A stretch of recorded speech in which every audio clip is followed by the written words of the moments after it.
Recently, I gave a presentation at my Future Flipper Mastermind on the current state of the real estate market and how I plan to take advantage. So if you've been wondering what's actually going on behind the scenes, what does the data say, and how I'm going to react to it, well, this is the presentation for you. I'm gonna give you all of the best strategies going forward as we enter this new market of higher interest rates and a potential recession. Here's the thing everybody wants to know. How should we react to this market cycle? Where the heck are we at? What's gonna happen? How many of you guys, I'm curious before I get into this, how many of you guys think the market's gonna tank? Yeah, you guys probably wouldn't be here, right? How many of you think the market is gonna go up? Okay, how many of you think it's gonna stay the same? So everyone has no idea. That's what it comes down to. Okay, you guys are all too scared to have an opinion. All right, great. I will give you your opinion for you in the next 45 minutes. All right. What's interesting is I pulled this picture from Google, and it kind of represents pretty much everything, with stocks, with crypto, even the real estate market to a degree, but this is more so stocks. People at the beginning of something are very optimistic, they're excited, there's a lot of euphoria at the top, everybody's going nuts, right? And then things start dropping, and then they have denial, fear, desperation, panic, all that stuff. And then they're depressed, as things are still below, and then eventually they start doing this optimism thing, and it just keeps repeating itself over and over again. So it's funny because, things are definitely going on a roller coaster emotionally for a lot of people. And the number one thing I get from a lot of our students is, they'll text me or DM me and say, hey, what do I do? And I'm like, just wait until Thursday. I'll just tell you exactly what we're gonna do. So here's what we're gonna say on this presentation. Number one, I'm gonna tell you the current state of the market as it stands today objectively. I'm gonna give you my prediction for the next 6 to 12 months, and I'm gonna tell you what my strategies are going to be going forward and how you can utilize some of those. So let's talk about the truth about where things stand. Okay, here's the bad. Interest rates are rising, okay? Demand is slowing. The days on market are increasing, and as of tomorrow, we will officially be in a recession, okay? Now here's the deal. With a recession, the term that economists use is that just 2 quarters of negative GDP in a row, right? So, it doesn't mean that we're in a recession for a specific market like real estate. It's just simply the US as a whole is in a recession based on GDP, okay? That's the truth. That is where things are at today. Those are the bad things, okay? Let's talk about the good. Inventory is still low, okay? For everybody who's concerned about supply increasing, it's still really low compared to where things have been even 3 years ago, okay? There's less competition now because people are scared. And, as my guy Warren Buffett says, be fearful when the markets get greedy. Be greedy when the markets get fearful. And it's true, right? Just think objectively. If you could take emotion out of everything, okay, let's just think about this objectively. If everybody, was really smart and, just this awesome investor, do you think that everybody would be rich? Yeah, they would be, right? But it's like everybody has herd mentality. When everybody is saying, crypto and Tesla and all these things are going to the moon, everybody buys it at the top, But when things are at the bottom and, everything, everybody just got wrecked, people are like, oh no, dude, I'm feeling poor. This is just not going to work out. It's going to keep going lower. You hear that every time in every investment. And the reality is, like Warren Buffett says, you should be very cautious when everybody is, super hyped and excited, and you should be going all in when everybody's super scared. Because if everyone else is scared, that's just this huge opportunity to get deals and invest, right? It's just take crypto for example, right? If you were going to invest in crypto, do you think it'd be better to invest today or, 5 months ago? Today, if you're going to hold it for the long haul, it's not going to matter. You're getting it at such a discount today than it was 6 months ago. The same is with stocks. You don't think these stocks are going to recover, They just had their worst 6 months, in a long time. I would bet they're going to recover pretty good. Like, it's just so obvious objectively that it's a great time to buy. But the problem is, it only works when your time horizon is long enough, right? Because if you're just trying to buy it and flip it tomorrow, then yeah, you might get burned, right? But if you're looking at this in the long haul of things, you're literally not going to lose buying any asset class at this very moment if you say you have 5 years to really sit on it, okay? So your time horizon has to change, and that's why a guy like Warren Buffett ain't day trading, right? He's just looking at, what can I buy that I know is a good company and a good product right now at a discount, and I'm going to hold it for a long time. So those are the good things. Everyone's scared, so there's less competition right now. Here's some factors in our favor, okay? Many funds are still buying, and they don't plan to sell, okay? So not every fund is still buying. There's a lot of funds who are on pause right now, but there are still a lot of funds still buying, and they got money to spend. And what you got to realize, too, with funds is they've raised all this money. Like, it's taken them a long time to build this war chest of, $1 billion, right? If they don't use it, they lose it, right? Like, their investors are going to get mad. They have to spend the money. And so that's what you see is, like, these hedge funds are going to continue to spend money because they've already raised it from, months and months ago. And when a hedge fund buys a house, they're looking at it like Warren Buffett. They're saying, I'm going to buy this house today, and 5 years from now, 10 years from now, it ain't going to matter. Like, it's going to go up. There's no way it loses, okay? And so hedge funds, when they buy a property, they don't sell. You still see iBuyers purchasing, It's not like, you saw it in 2020 when Zillow and Open Door and these guys said, hey, we're done buying. We haven't seen that yet. They're still buying. Homeowners don't want to sell because they have low interest rates locked in. This is a big one, Just by a show of hands, how many of you guys have a low interest home right now, whether it's a rental or personal home? Okay. How many of you guys are thinking about selling it right now? Yeah, I didn't think so. So, I don't want to sell it. If I got this 3% loan and loans are 6-7% now, why would I sell my house? Because I would get that money, and then I'm like, what do I do with it? If I go reinvest it in another property, it's going to be double the payment. So why would I do that? And we're investors in this room. And so we think about it in a little bit of a different perspective in that, if I have a rental property, yeah, I don't need to sell. I'm holding this for the long haul. If I have a primary, definitely, I don't want to sell that. My primary is a very low payment for the price of the home now. So I don't want to sell that. I don't want to move. And so basically, it sucks inventory out of the market that would have otherwise been there. That, if people traditionally have equity and, they want to sell, they'll figure out a way to sell. But now they'll not sell. And if they need to really tap into it, many of them will just get a HELOC, so they can maintain their fixed rate loan. That's what you guys would do, right? If you want to get money, would you refi or get a HELOC? You get a HELOC. So you have this dynamic now by raising rates so much, you've basically made it so that people don't want to sell unless they absolutely had to. Also, buyers who own homes are now priced out and stuck. So it goes back to the low rate thing, but even if you bought a house 3 years ago, average home, say it's $400,000, $500,000, if you bought it for whatever that price, say you bought a house for $400,000 3 years ago and it's now, worth $600,000-$700,000 and you've got a great interest rate on it and you're like, man, if I go buy a $700,000-$800,000 home today, it's the same house and it's going to cost me twice as much to have that house. They're just not going to sell those homes.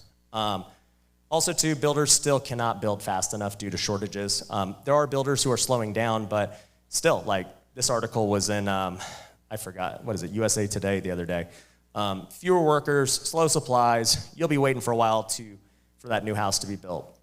There's just still this supply chain issue, and we don't know how long that's going to last. But, when you look at all these factors and you look at just a real estate market in general, there's simply supply and demand, right? And so there's still like this thing where where's the supply of homes going to come from?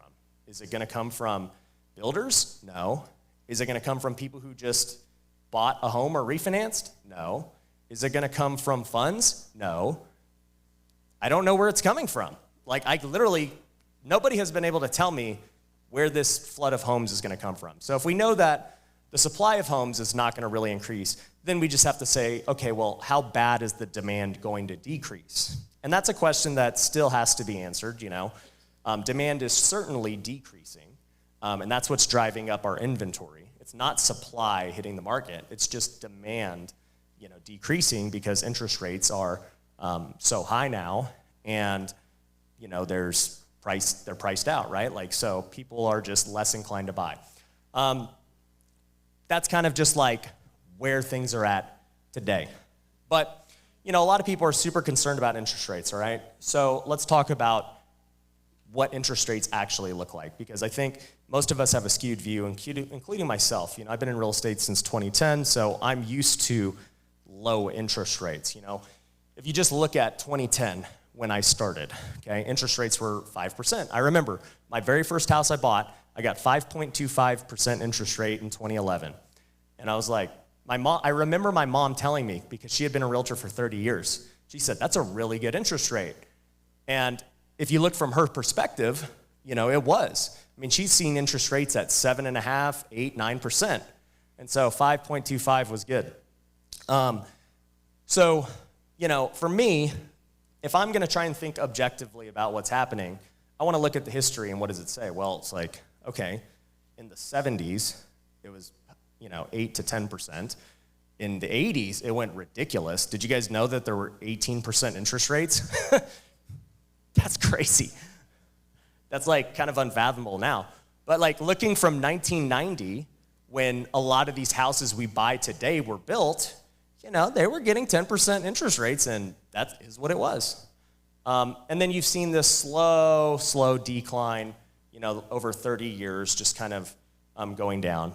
And, you start to see just where these stimulus packages and things started to happen. They started to lower rates pretty dramatically, in 2010. And, we got the COVID pandemic, and they lowered it to like basically zero. And now it's coming back up, okay? At some point, interest rates are going to hit the top of whatever it is. I think we're like pretty much there. And then they're going to bring them back down again. I mean, like that's just consistently what they do. Just look at history, okay? But even today, at these, above 5% interest rates, they're still historically low. And they're pretty average since 2008, essentially, okay? So if, a lot of buyers now are kind of feeling FOMO. How many of you guys have FOMO you didn't refi a property or something? Right? So people are kind of feeling some FOMO, but, in the end, the interest rates aren't really that high when you actually look at it. But here's the truth about it, right? Because people say, don't interest rates just tank the economy? And I mean, just look at this. Like, this is the median sales price of houses sold in the U.S. It's like back in the 70s, homes were selling, the average home sold for, I can't tell, but like it looks like $20,000. In 1980, it was $80,000. In 1990, it was $120,000. In 2000, it was $180,000.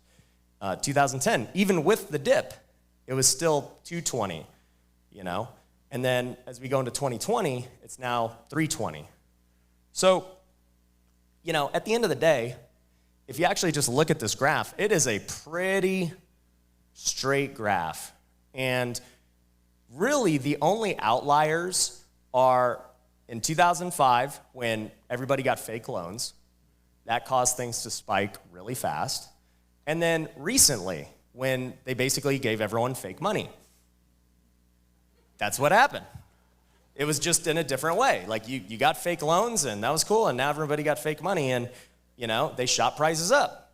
So still, in the end, it does not really affect us. And even like when you just look at the grand scheme of it, even from the peak of 2007 to 2010, it's like, okay, look, the average might have been 260 and it dropped to 220-ish, okay?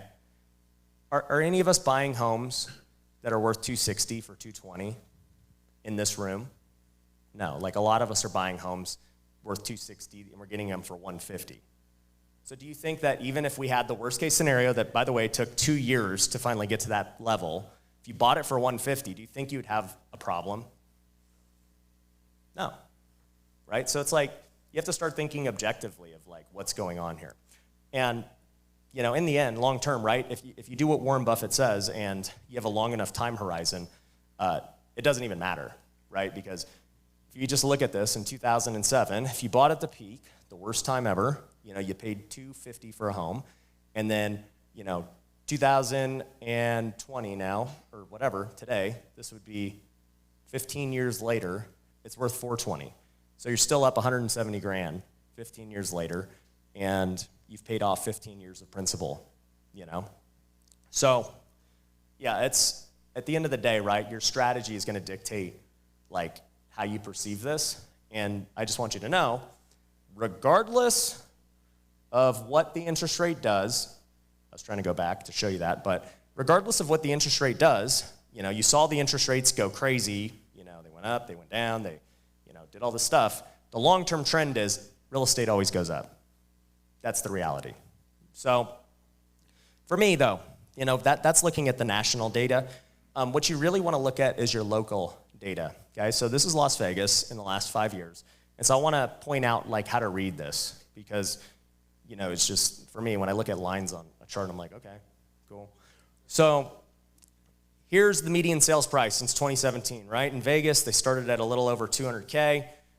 2018 had a good year, went to almost 250. 2019 went to 275. 2020, you know, we had the pandemic. It slowed down, and it went a little bit up. Then 2021, 300K, and then 2022, it shot to almost 400K, right? Now let's look at the months of supply. How's this correlated? Well, back in 2017, there was about 4 months of housing inventory.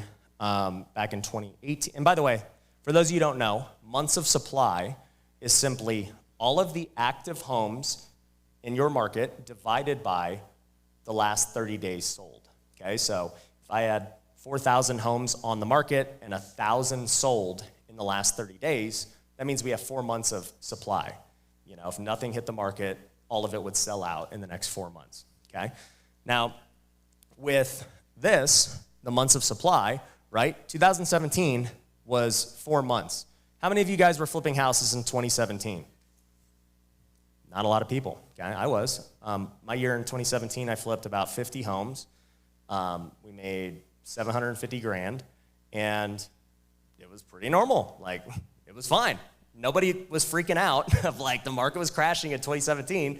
They're like, yeah, this just is what it is. As we went to 2018, this was my first time where I saw like low supply, and I started to see prices appreciate really fast. And as you could see, it dropped from 4 to, you know, basically 2.3.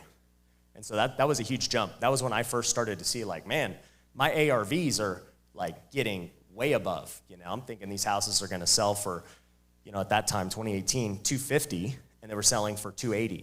And I was like, this is great. I just made an extra 20, 30K.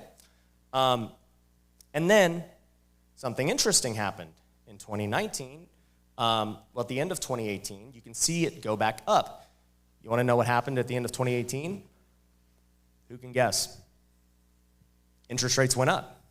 That was the first time interest rates had gone up in, you know, quite a while. And so they raised rates, and all of a sudden you saw supply go up, and, you know, we went back to basically 4 months.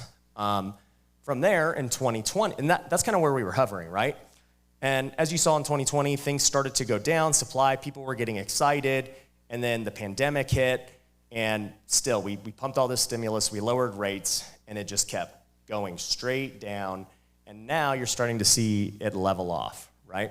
Okay, so, you know, Vegas today, according to this chart, 1.5 months of supply. My guess is it's probably closer to 2-ish at this point. This just hasn't been, they haven't updated their data yet.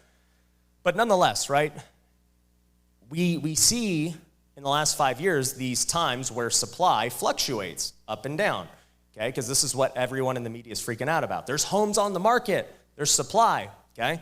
So if you just look at this happened in 2018, okay? Supply basically almost, went up 50, 60%. Okay, so let's look at the graph of what happened to the median sales price, in 2019 to 2020. It still went up, like very subtly, okay? That's weird. Supply went up and prices still went up, right? And then as supply went back down, prices accelerated. And if you just look at this, at the big long graph I showed you earlier, prices always go up, regardless of what supply and interest rates are doing in the long term of things, okay? So there's always gonna be fluctuations, right? When we're flipping, yeah, we can feel it if there's that bad month or two where everyone's scared and now we can't sell our house because everybody's freaking out. But eventually, people always come out of it, right? How many of you guys were flipping in 2020? Okay? So, everyone in the All-Star program, for those who were there 2 years ago, I literally told everyone, I said, guys, just buy. Buy while everyone's scared because they're going to lower rates. They're going to do stimulus. People aren't getting foreclosed on. They're going to do forbearance. Trust me, just buy while everyone's scared. And supply was going up. A lot of people chose not to buy because they got scared. And then all of a sudden, supply started going down, and all these people that bought made a lot of money, right? And we're just seeing that happen right now. It's just supply's going up. People are freaking out. It's like, dude, this story happens every couple of years, every time, okay? So here's something to keep in mind as well, okay, as you're doing this, because a lot of you guys are jaded recently. A normal market is 3 to 4 months of inventory, okay?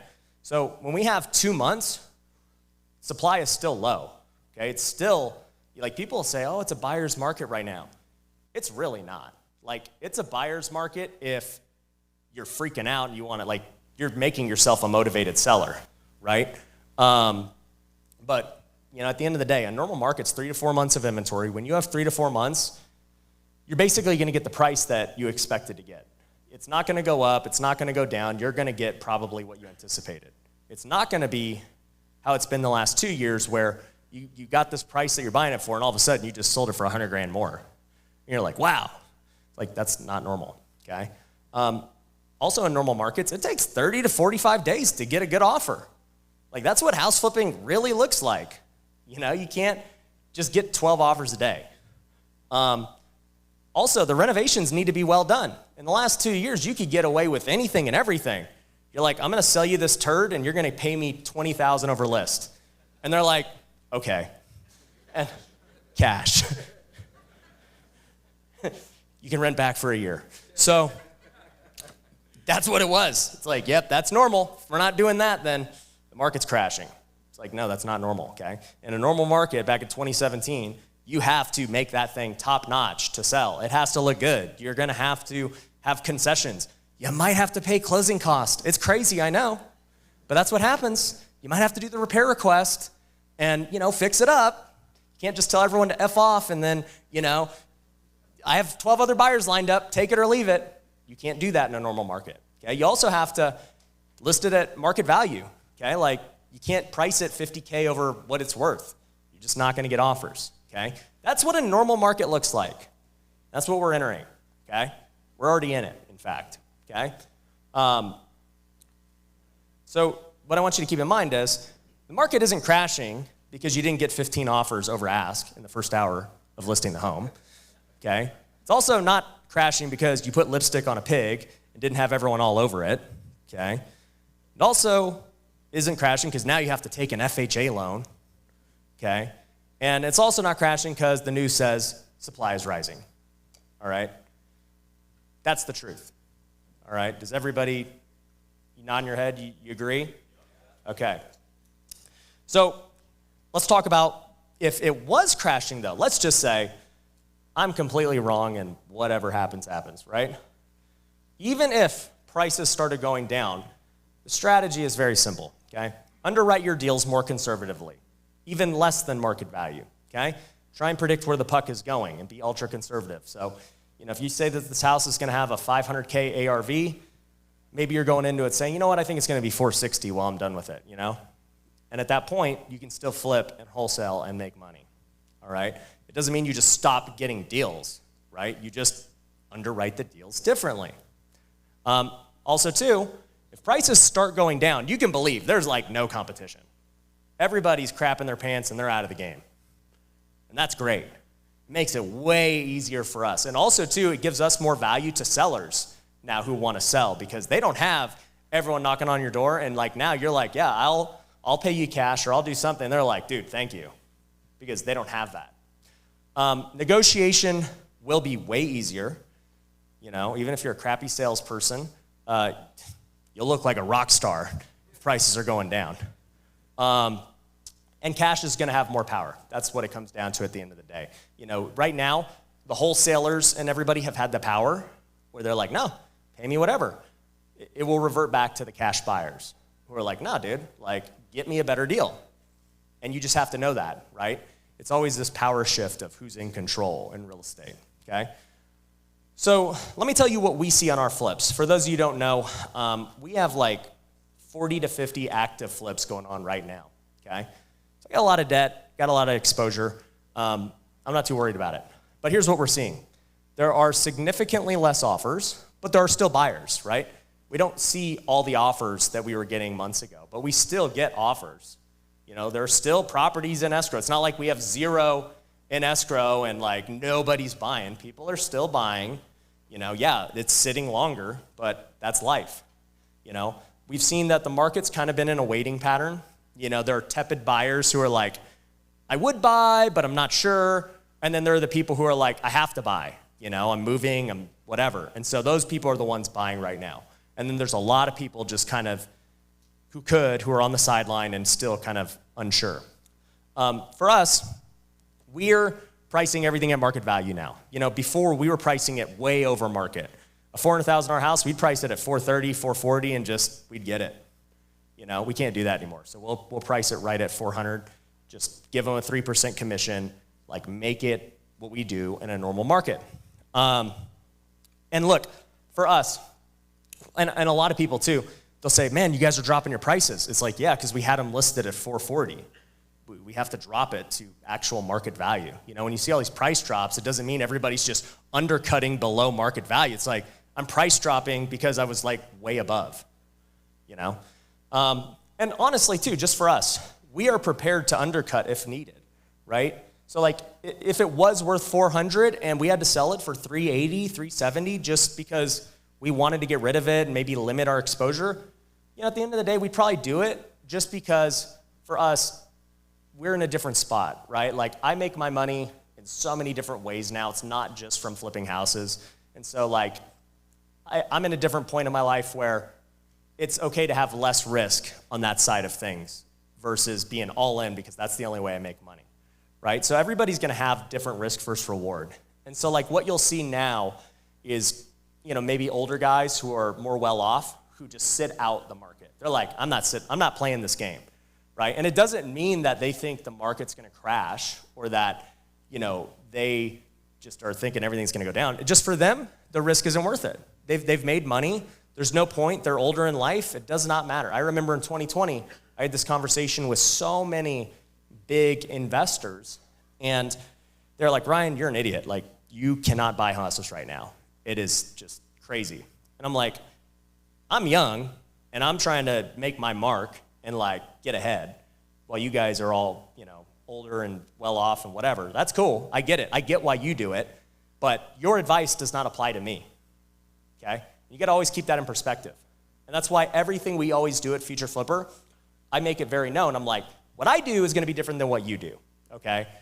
Because I'm at a different point in my life than where you are, right? So taking this big risk to go all in is going to be like the right choice for many of you. For some of you, it might not be the choice, right? But I think this is a huge opportunity that we're all going to have here.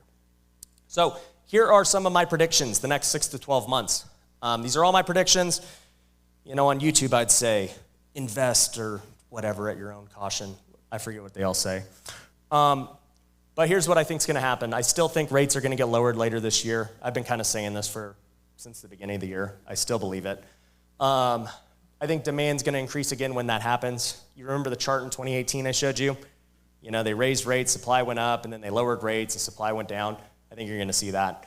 I think rents are going to continue to rise, because if people aren't buying houses, people still need to live, okay? I've had so many, and this is how I know this. I've had more people in the last 6 months message me and say, Ryan, do you have any rentals available, like friends and stuff?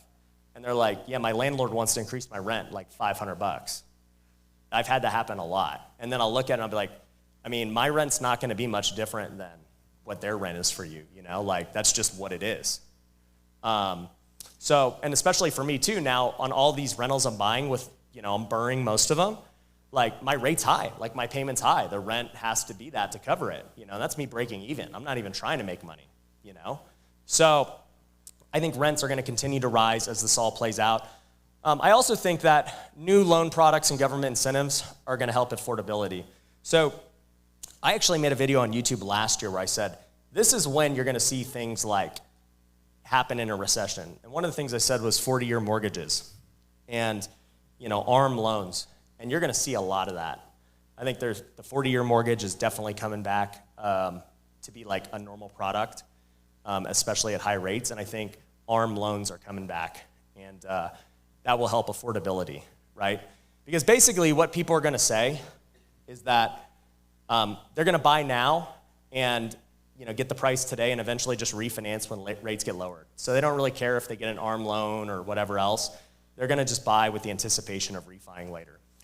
Also, too, I think that buyers are going to start coming back to buy the dip.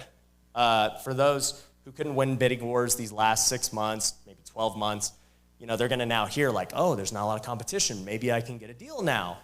And so I think you're going to see a lot of those buyers who come back. But I think all of those things are going to happen with the interest-only loans, the ARMs, the 40-year mortgage, all that stuff. But just my predictions. So the question to ask yourself is, what should you do? All right? Well, Warren Buffett says that only when the tide goes out do you discover who's been swimming naked.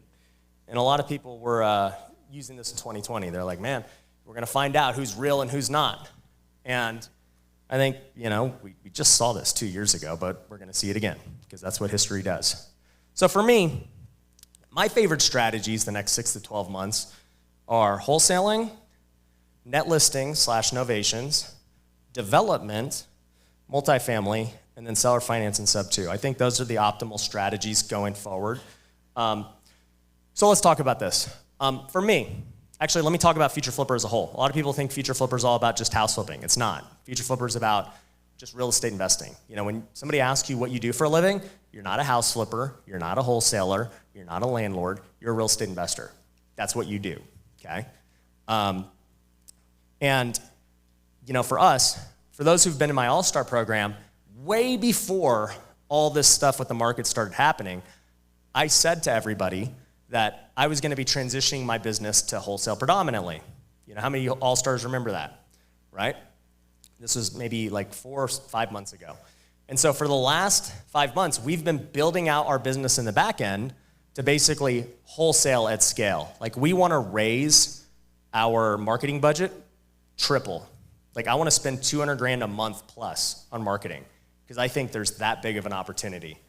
But for me, even before the market, I was really only doing that because I think I've come to the conclusion that in order to build a $10 to $20 million company a year in revenue, wholesaling's way easier, right? It's just, getting enough contractors, enough money, enough everything, and then you take on all this risk.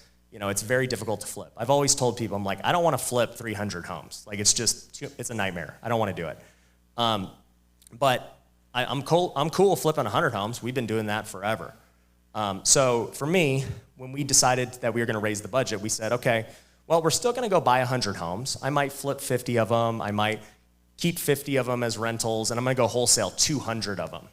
And so we need to build out our team basically on the marketing and sales side to do that. We don't need to change anything on the construction side or the capital raising side. We already have that built out for that many homes.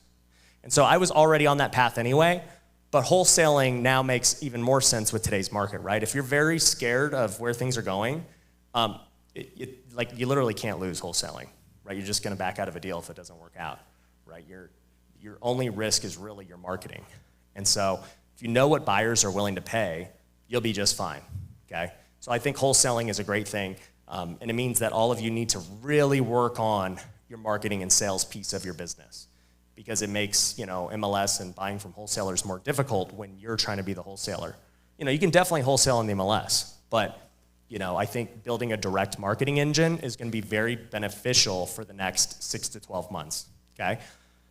And this is part of, basically the rest of these, how that all plays out. With net listings and novations, once again, that's a direct marketing thing. I think it's just a strategy to, utilize a lot of these leads. Same thing with seller finance and sub 2. It's very difficult to go get a sub 2 off the MLS, right? But if you're direct to seller and you get these guys who have a 3% loan, I can promise you, even if you pay market value for it at a 3% loan, you're gonna have buyers knocking down your door who want it because the payment is so low. They're gonna either keep it as a rental or they want it as a primary or whatever else. And so you're gonna be able to sell seller finance and sub 2s at a premium in today's climate. Whereas before, it wasn't as big of a deal because it's whatever. I can go get a 3% loan too, it doesn't matter. But today it's super important, okay? Multifamily I think is gonna be great. People are obviously renting more with higher prices, and so multifamily should thrive during this period. But lastly, another one that people don't talk about is development. So, we got a bunch of developers in Future Flipper, but I think that's a great one because if you anticipate that, a recession is coming, a few things happen, right? One is people stop building, right? And therefore, maybe there's not the supply shortage that there used to be. And it just changes the cost of building. But also, too, development takes years. And so even if we were to go in this worst case recession for the next year, 2 years, by the time it's done and your development's up, 3 years from now, you're good. So I actually think it's a really good time to develop for those who are wondering. There's one of my partners, Amr, who is a developer in LA. So him and I are working on doing some different developments and stuff too. So I think that's a great strategy in the next 6 to 12 months as well. Start looking at land. What you got to know, though, is I said this before, but cash buyers will have more power. Some hedge funds are on pause. You need mom and pop buyers more than ever. You can't rely just on hedge funds. For me, some of you guys may have seen this video, but I partnered with a company, Investor Lift. I have some equity in them now, but they're literally the best dispositions I've seen. I've seen dispositions try to get mastered in the last 8 years, and it's these guys have already built the entire database of every buyer.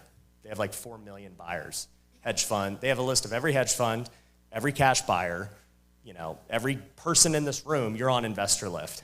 And I know that is because, and they kind of actually piss me off, because I get all these stupid emails of all these houses in California, in Arizona, and it's in the same email font and background. I know exactly it's from Investor Lift. I'm why am I on this list? I don't want this. But, they have a list of everybody, and you're getting blasted with a property whether you like it or not. So I think they're great. And for those of you who want it, you can use, if you scan the QR code and use Future Flipper, they'll give you 10% off, okay? So I like Investor Lift. They'll probably speak at the next one and do a way better job of telling you guys what they do. But really, here's something just to be cautious of. These strategies are gonna work, but be cautious. So flipping, Airbnb, single family rentals. So with flipping, right, we talked about this, I'm still flipping. I'm not gonna stop flipping, right? But flipping is really the only risky thing at this moment, because if demand does stop and you end up holding a property long haul, your holding cost eats you up, and maybe you gotta unload it for a price you didn't wanna sell it for. Flipping can definitely hurt you as of today. I don't think it's gonna hurt you if you just underwrite conservatively and you buy good deals, because like we said, even in these deals that, if you got a 400 ARV today and you buy it for 300,000, it's very hard to lose. You're gonna either sell it as a flip and break even, or you just refinance it for the long haul, and you're gonna be fine in the long haul, right? So I would say if you're flipping, always have backup lenders to kind of refi you and just basically get you through it. And it's funny because, I've had plenty of flips in my career that did not sell for various reasons, And so my backup plan was always either sell it at a loss or keep it as a rental. Had I just kept it as a rental all these years, right? It'd have been way better. And I accidentally did that on many. I had a luxury flip that I didn't do right, and we didn't put a pool in it, even though it needed it, and I thought it would sell anyway. And we were all into this thing for like $750, and I tried to get $900. No one wanted it, and eventually I refied it at $750. And now, 3 years later, I still own that luxury flip. It's worth like 1.2. I'm glad I didn't sell it as a loss, because now I have this great property, and it also cash flows like crazy, which you would think is tough for luxury, but because I got a great rate on it, years ago, my mortgage is like, I don't even know, $5,000, and I rent it out for $6,500, and I need to lease out, that's an old lease too. It's probably worth more. So I think even when you're flipping, as long as you're prepared to refi, and you don't need to refi with crazy debt of man, I need a 30-year fixed. Refi with an ARM, refi with a 5-year ARM, and you'll be able to see it through the storm, if there is a storm. This is if there's a storm, right? You just got to have your backup plan with flipping. Airbnb, I think Airbnb is great, but at the end of the day, it continues to become more restrictive with these cities and different things. And so it's something to be cautious of, if that's your only strategy. At the end of the day, I've been seeing some of our students and other people have a ton of success with corporate rentals. So once again, this is just backup strategy. If you have properties on Airbnb, also start looking into corporate rentals where you can list them for over 30 days and, make money that way. So I think do that. And then with single family rentals, just be careful, because, if you're refining them, your rates are going to be really high. And so you're probably not going to cash flow in many markets. So if you're going to do it, I'm doing it, right? But just have enough cash where you're okay, not having cash flow. I don't think not having cash flow is this bad thing people make it out to be. It just depends on your situation, I buy plenty of properties that don't cash flow because I know appreciation-wise it'll be fine. And all the rentals I bought in the last few years in Vegas, they didn't really cash flow, once you really factored it in, but now they crush, like that luxury flip I was just telling you about. I had one, my parents' house. I bought my parents a house, and it would not have cash flowed. And I just bought them a new house, a few years later. So we moved them in, and now we're going to rent that out. At the time, my mortgage was like $1,600, market rent was $1,800, and so once you factor in everything, it wouldn't have cash flowed. But now market rent's like $3,000, and it's okay, this is going to be real nice. So my point is, with SFRs, you'll be fine. You just have to make sure that you can withstand not cash flowing. So in conclusion, here's the deal. Buy when people are fearful, okay? At the end of the day, 2010 and 2020 were great examples of when everybody was super scared and they all bought. Watch your local market supply daily. That's going to be very important. Just make sure you're continuing to watch that, especially if you're flipping. If you're a wholesaler or a buy and hold investor, there's very little risk, very little. And don't wait for a crash. You can make a lot of money in any market. So I want to make sure everything's on track, but I'll be answering stuff about the market in my Q&A session later today. So guys, that's what I got. Don't be scared of the market. Thank you guys.